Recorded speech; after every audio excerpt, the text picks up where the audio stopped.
Kirk here with your weekly Sea Forager Fishmonger update. And I'm very happy that after about 2 years, I've got John McManus, the former policy director for the Golden Gate Salmon Association, sitting right next to me. And I thought this was a very nice time to actually let's look into our salmon fishery. We have a lot of new people, and some of you are not really perhaps nuanced in the way that John is on this issue. And there was a recent executive order by our new president allocating certain water allotments to large agribusinesses in the Central Valley, and pigeonholing some of that for Southern California as well. And I want to know how that's going to affect salmon families, the salmon industry in California. So anyway, John McManus. John, did I get your introduction okay? Good enough. Let it rip. Okay.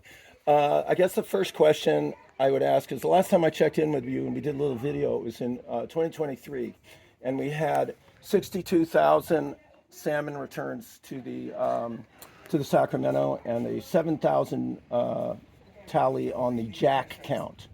And you had explained, hopefully people can go and look at the video that we did a couple of years ago and familiarize yourself with some of this. Jack counts is one of the ways that fisheries managers estimate what the population of adults in the ocean is.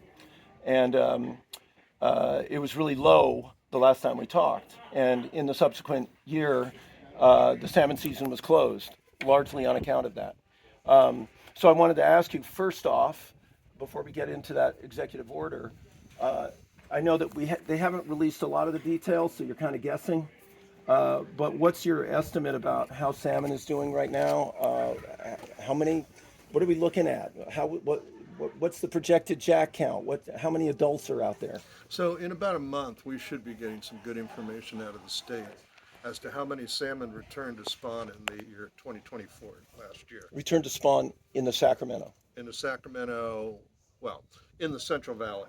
Right. The Central Valley is divided into the Sacramento Valley to the north, San Joaquin Valley to the south. Most of the salmon go north, a handful go south. Okay.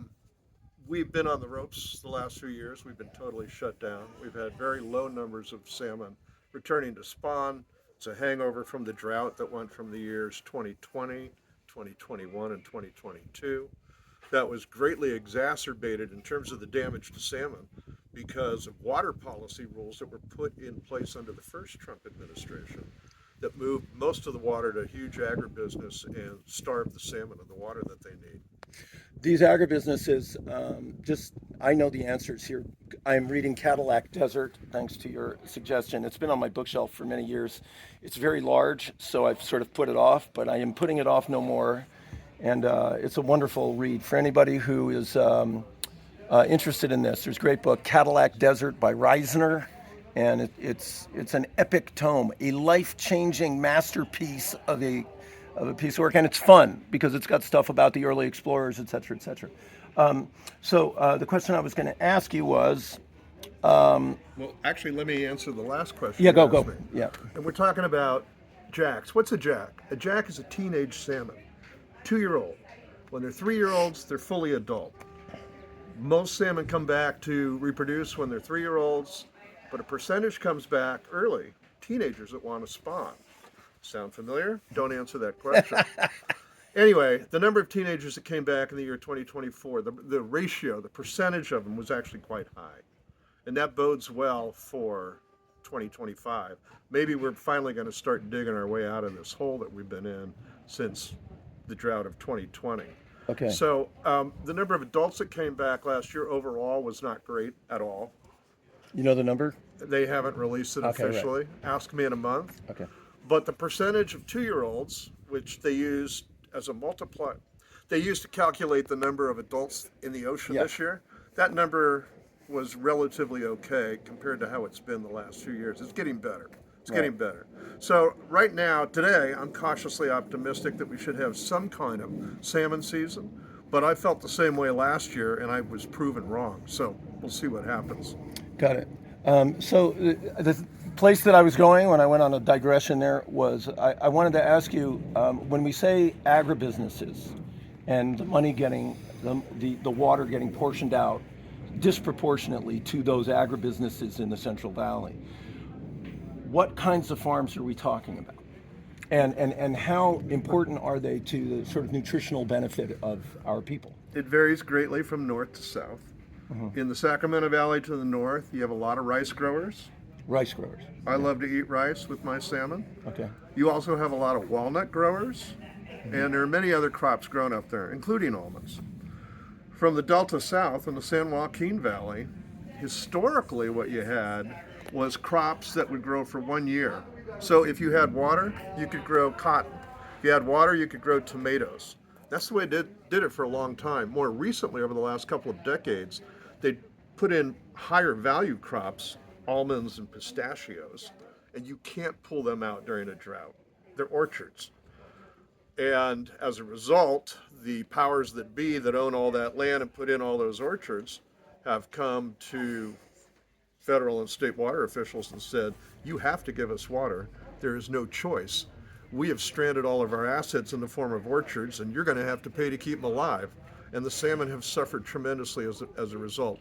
You know, the salmon are only part of the picture. We've seen a small native fish called the Delta smelt basically go extinct in our lifetimes over the last couple of decades as a result of these water policies.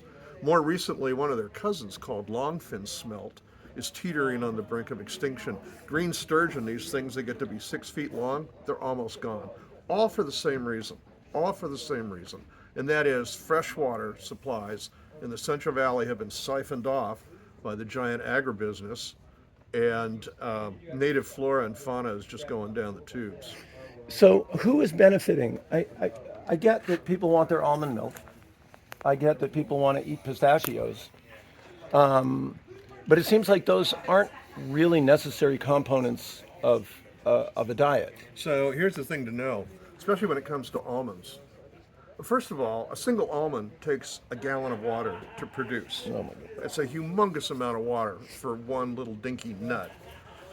Most of the almonds grown in California are shipped overseas. India and China are the two biggest consumer of California almonds. So we're not even hardly eating them here compared to what's being produced.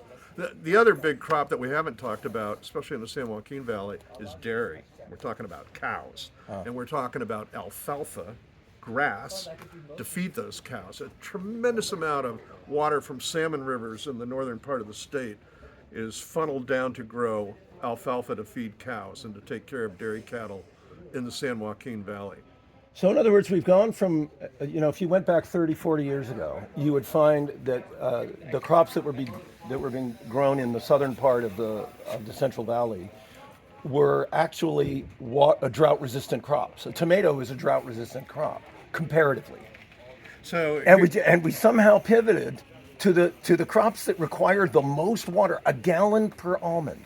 So if you looked it up in Webster's dictionary, I think they'll tell you that a desert is defined as an area that gets 8 inches or less of average annual rainfall. That describes most of the western part of the San Joaquin Valley. Right. So we're dumping water on a desert, i.e. a Cadillac desert, which is taking the best water that produced the best salmon man has ever known in the Central Valley of California, and instead taken the water they need and converted it into almonds for the sake of a handful of growers who own zillions of acres. Right. So, yeah, I was hoping that this would be informative to you guys. Get that book, Cadillac Desert. John, I think you answered all the questions I had. So it's kind of a bleak place to end. But hey, that's the reality. Oh,